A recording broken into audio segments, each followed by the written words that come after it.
قائد اعظم نے بر صغیر کے مختلف علاقوں میں جا کر اپنا موقف واضح کیا۔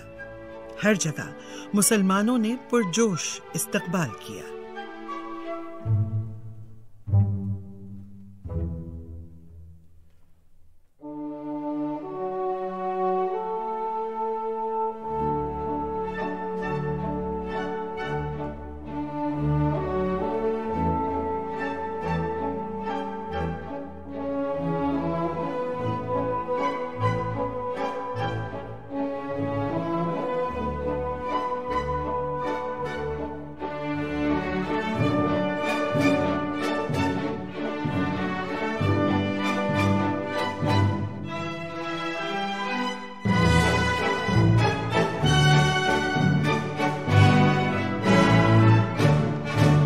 قائد اعظم نے کبھی انگریز عوام کی نیت پر شبہ نہیں کیا، بلکہ کئی مواقع پر انہوں نے کہا کہ برطانیہ کے عوام ہمیشہ سے چاہتے تھے کہ ہندوستان آزادی کی منزل پر پہنچ سکے۔ صرف ان کے حکمراں اور بعض مفاد پرست طبقوں کی کوشش تھی کہ اس میں تاخیر ہو تاکہ ملک پر انگریزوں کی حکومت زیادہ سے زیادہ عرصے قائم رہے۔ اس مقصد کے لیے برطانوی حکمرانوں نے اس غلط مفروضے کو فروغ دیا کہ ہندوستان ایک ملک ہے یا کبھی ایک ملک رہ چکا ہے۔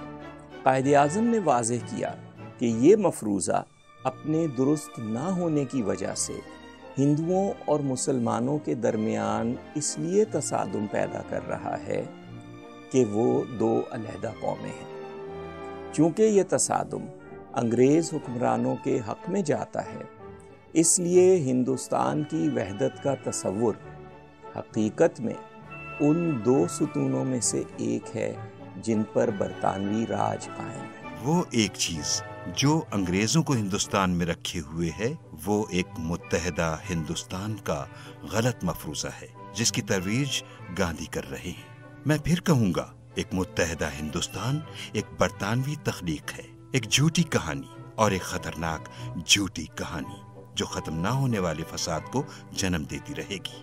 جب تک یہ فساد موجود ہے، انگریزوں کے پاس یہاں رہنے کا جواز موجود ہے۔ تقسیم کرو اور حکومت کرو کا اصول اس دفعہ لاگو نہیں ہوتا۔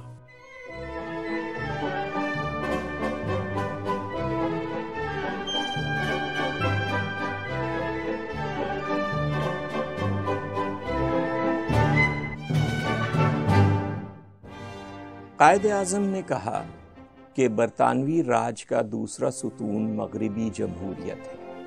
مغربی جمہوریت سے ان کی مراد سیاسی جماعتوں کی بنیاد پر اکثریت کی حکومت تھی۔ انہوں نے کہا کہ یہ طرز حکومت خود مغرب میں ناکام ہو چکا ہے۔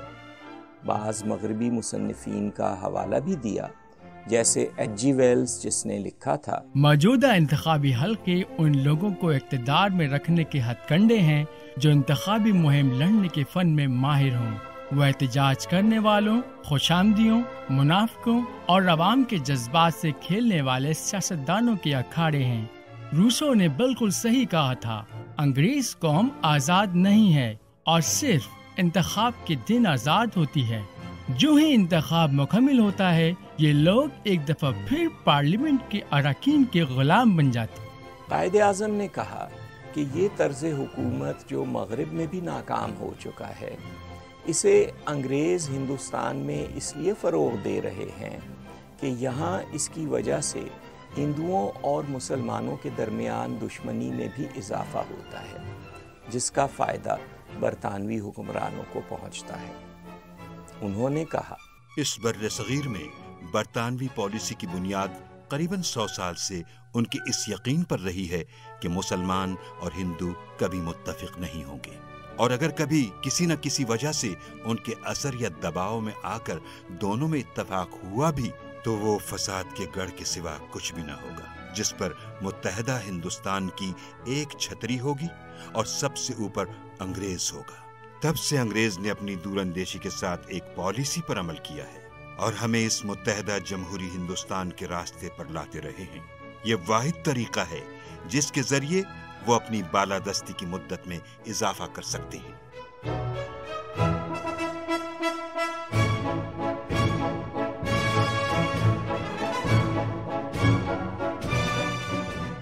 قائد اعظم سمجھتے تھے کہ سچی جمہوریت اتفاق رائے پیدا کرنے کی خواہش سے شروع ہوتی ہے۔ اتفاق رائے ہو سکے یا نہ ہو سکے، بہرحال اسے حاصل کرنے کی خواہش ضرور ہونی چاہیے۔ جیسا کہ علامہ اقبال نے بہت عرصے پہلے کہا تھا، اتفاق رائے کا تصور حقیقت میں اسلام کے دستوری نظریے کا بنیادی اصول ہے۔ بالکل اسی طرح قائد اعظم نے کہا، اسلام برابری، آزادی اور اخوت کا قائل ہے، مگر مغربی طرز کی جمہوریت یعنی اس جمہوری پارلیمانی نظام کا قائل نہیں ہے جس میں دستور کا بنیادی اصول سیاسی جماعت کی حکومت ہوتی ہے۔ قائد اعظم نے کہا کہ آل انڈیا مسلم لیگ مسلمانوں کی قومی تنظیم ہے اور اس اصول پر قائم ہے جو اسلامی جمہوریت اور حقیقی جمہوریت کا مشترکہ بنیادی اصول ہے۔ اس لیے انہوں نے اپنے بارے میں بھی یہی کہا کہ وہ لیگ کی وجہ سے اہم ہیں، نہ کہ لیگ ان کی وجہ سے۔ انہوں نے مسلمانوں سے کہا کہ وہ ان پر انحصار کرنے کے بجائے اپنے اتفاق رائے کو اہمیت دینا سیکھیں، اور یہ ایمان، اتحاد اور نظم و ضبط کے ذریعے ممکن ہے۔ ان کا کہنا تھا، اب یہ لیگ کی آواز ہے، عوام کی آواز، اب یہ ملت کی طاقت ہے جس کے سامنے آپ کو ضرور جھکنا ہے، خواہ آپ دنیا اسلام کا سب سے اونچا درخت ہوں۔ ان کے نزدیک لیگ کے مؤثر ہونے کا ثبوت یہ تھا کہ اس نے قیام پاکستان کا مطالبہ کر کے برطانوی راج کے دونوں ستون گرا دیے تھے، اور اب وہ بر صغیر کو آزاد کروانے والی تھی۔ مجھے یقین ہے اور میں قائل ہوں کہ ہندوستان اور ہندوستان کے تمام لوگوں کو آزادی کی منزل پر جلد از جلد پہنچانے والا سب سے مختصر راستہ یہی ہے کہ ہم پاکستان کے قیام پر متفق ہو جائیں۔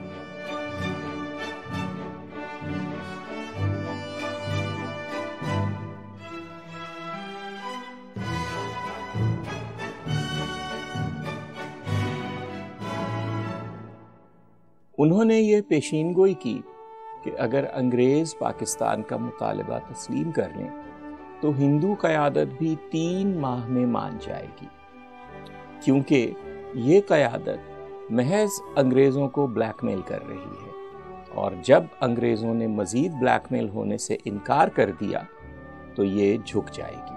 اگر برطانوی حکومت پاکستان اور ہندوستان کے قیام کا ارادہ ظاہر کر دے تو کانگریس اور ہندو اسے 3 ماہ میں تسلیم کر لیں گے۔ دوسرے لفظوں میں حکومت نے کانگریس کا ڈھونگ ظاہر کر دیا ہوگا۔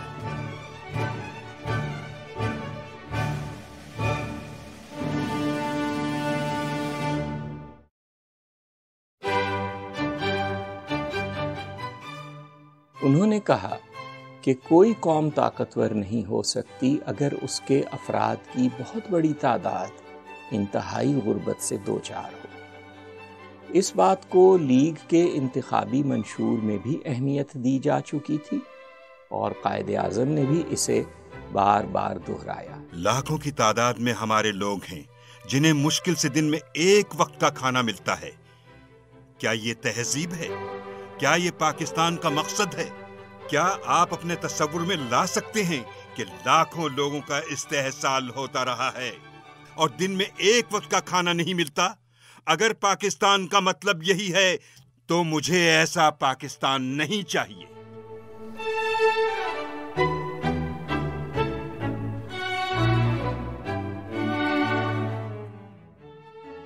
یہ قائد اعظم کے دلائل تھے، اور وہ تمام مذاکرات کے دوران ان پر قائم رہے۔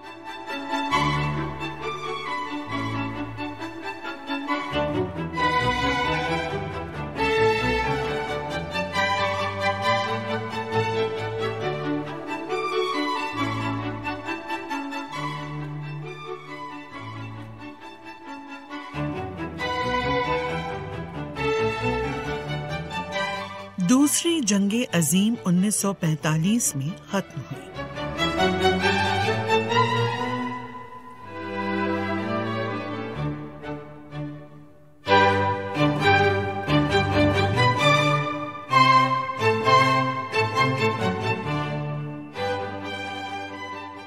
اسی برس قائد اعظم نے قوم سے کہا تھا مسٹر گاندھی نے 25 برس اپنی چلائی ہے، آپ مجھے 2 برس دیجیے اور میرے ساتھ آئیے۔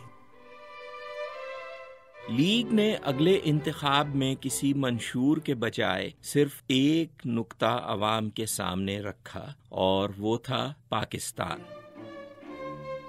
مرکزی اسمبلی کے انتخاب میں لیگ نے مسلمانوں کے لیے مخصوص تمام نشستوں پر کامیابی حاصل کی۔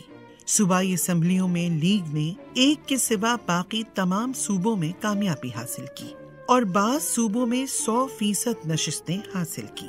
مسلمانوں کے ڈالے ہوئے تمام ووٹوں میں سے 75% لیگ نے اور 5% سے کم کانگریس نے حاصل کیے۔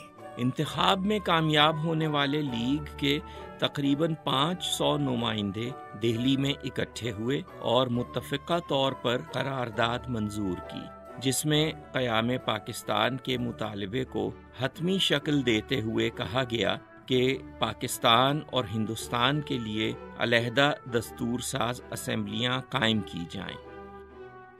تمام نمائندوں نے، جن میں قائد اعظم بھی شامل تھے، اس قرارداد پر قائم رہنے اور لیگ کی اطاعت کرنے کا عہد کیا۔ اس کے بعد قائد اعظم نے وہ عہد نامہ مختلف زبانوں کے اخبارات میں شائع کرواتے ہوئے اپیل کی کہ ہر مسلمان یہی عہد کرے۔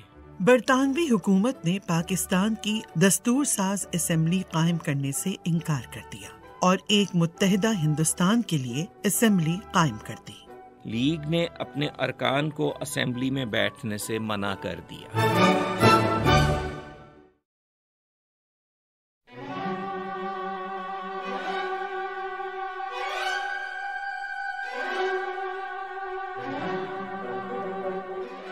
اس وقت تک بر صغیر میں ایک خانہ جنگی کی کیفیت پیدا ہو چکی تھی۔ اس سے پہلے ہمیشہ انگریز حکمرانوں نے اس قسم کے مواقع سے یہ کہہ کر فائدہ اٹھانے کی کوشش کی تھی کہ بر صغیر میں امن قائم رکھنے کے لیے ان کی ضرورت ہے۔ اس دفعہ بھی وزیر ہند کا خیال تھا کہ وہی طریقہ استعمال کر کے فوری طور پر کم سے کم 10-15 سال کے لیے برطانوی راج کو مزید توسیع دی جا سکتی ہے، لیکن اب جو چیزیں بدل چکی تھیں ان میں سے ایک یہ تھی کہ انگریزوں کی بنائی ہوئی اسمبلی میں شریک ہونے سے مسلمان قوم نے متفقہ طور پر انکار کر دیا تھا۔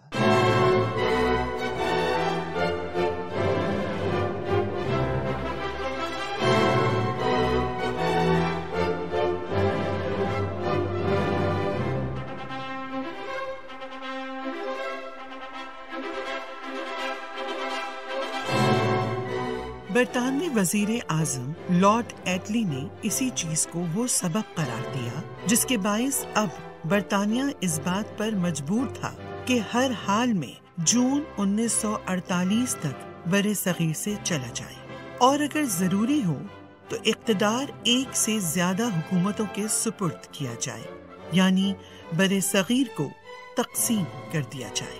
ہز میجسٹی کی حکومت بڑے افسوس کے ساتھ دیکھتی ہے کہ ہندوستانی جماعتوں میں ابھی تک اختلافات ہیں جو دستور ساز اسمبلی کے اس طرح کام کرنے میں حائل ہو رہے ہیں جس طرح اسے کرنا چاہیے تھا۔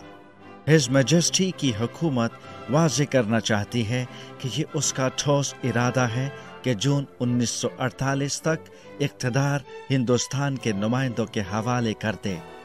پورے برطانوی ہند کے لیے کسی قسم کی مرکزی حکومت کو یا بعض علاقوں میں موجود صوبائی حکومتوں کو یا کسی اور طریقے سے جو سب سے زیادہ مناسب اور ہندوستان کے عوام کے حق میں بہتر معلوم ہو۔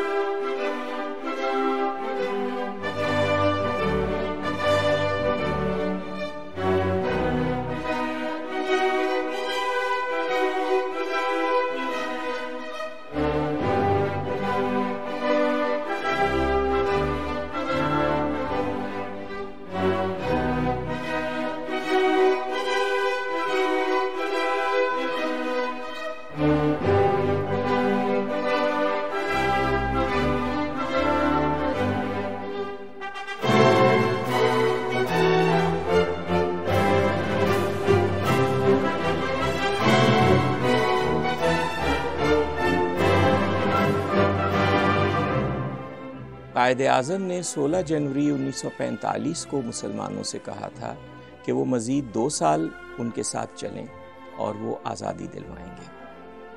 برطانوی وزیر اعظم کی طرف سے اعلان اس کے صرف 2 برس اور 1 ماہ بعد آیا۔ قائد اعظم نے یہ بھی کہا تھا کہ اگر انگریز پاکستان کا مطالبہ تسلیم کر لیں تو کانگریس اور ہندو قیادت 3 ماہ میں مان جائے گی۔ برطانوی وزیر اعظم کی طرف سے اعلان 20 فروری 1947 کو ہوا اور اس کے ٹھیک 3.5 ماہ بعد 3 جون 1947 کو ہندو قیادت نے تقسیم کا منصوبہ منظور کر لیا۔ لگتا ہے ٹھیک جا کے نشانے پہ اس کا تیر، ایسی کڑی کماں ہے محمد علی جناح۔